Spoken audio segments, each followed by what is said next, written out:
Comme nous venons de le voir, la crise environnementale, économique, sociale, financière, telle que mise en évidence par l'épisode, ou plutôt les épisodes du Covid, cette crise est radicale dans ses effets et implique un dépassement de paradigme aussi urgent que profond.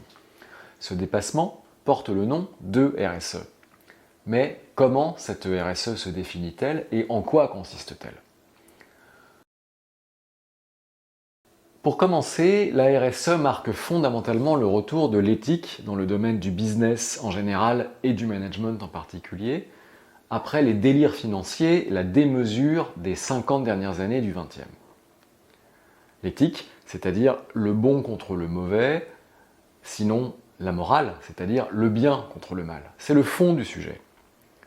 Sous le nom de raison d'être, ou de purpose en anglais, les entreprises se mettent à se doter de préceptes à caractère éthique, sinon moral. Ainsi, la formulation de la devise d'AXA « Agir pour le progrès humain en protégeant ce qui compte », qui est au départ une simple application du concept de développement durable tel que défini par l'ONU, ce logo, ce slogan résonne-t-il un peu comme un impératif catégorique de la philosophie du XVIIIe siècle.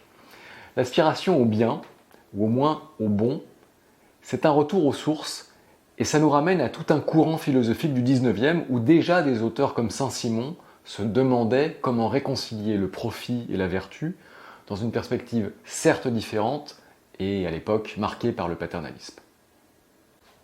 Avec la RSE, il ne s'agit plus de produire en visant la maximisation du profit, mais de bien faire en faisant bien, en faisant le bien, et vice-versa. L'impact positif étant le nouveau nom du bien. Une décision, pour être bonne, doit avoir des conséquences vertueuses sur l'environnement devant une communauté élargie. Il ne suffit plus, comme auparavant, qu'elle améliore la productivité devant les actionnaires et le COMEX. Mais il est temps de proposer une définition de la RSE. Il ne s'agit pas d'une nouvelle mode managériale, mais bien d'une révolution douce qui propose une nouvelle conception de la performance et de l'entreprise. Cette conception réconcilie 3 ou 4, voire 5 grands P.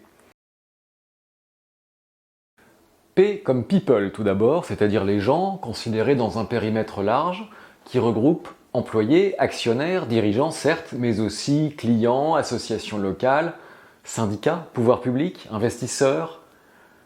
L'entreprise n'est plus la propriété de quelques-uns, mais elle devient un objet social étendu.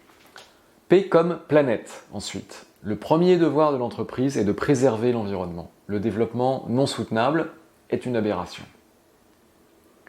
P comme profit. Et à ce point, attention au contresens, la RSE ne s'oppose pas au profit, mais elle l'inscrit dans un but global et collectif.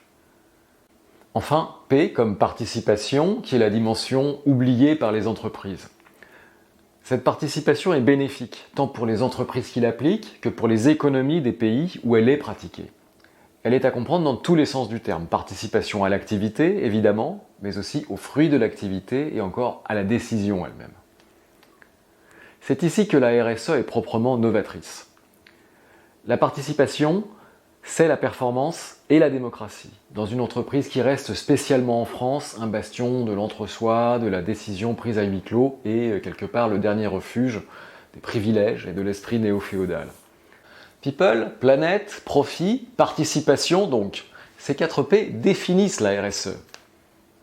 À quoi certains ajoutent le 5e P de partie, la fête, mais nous, on est 100% pour.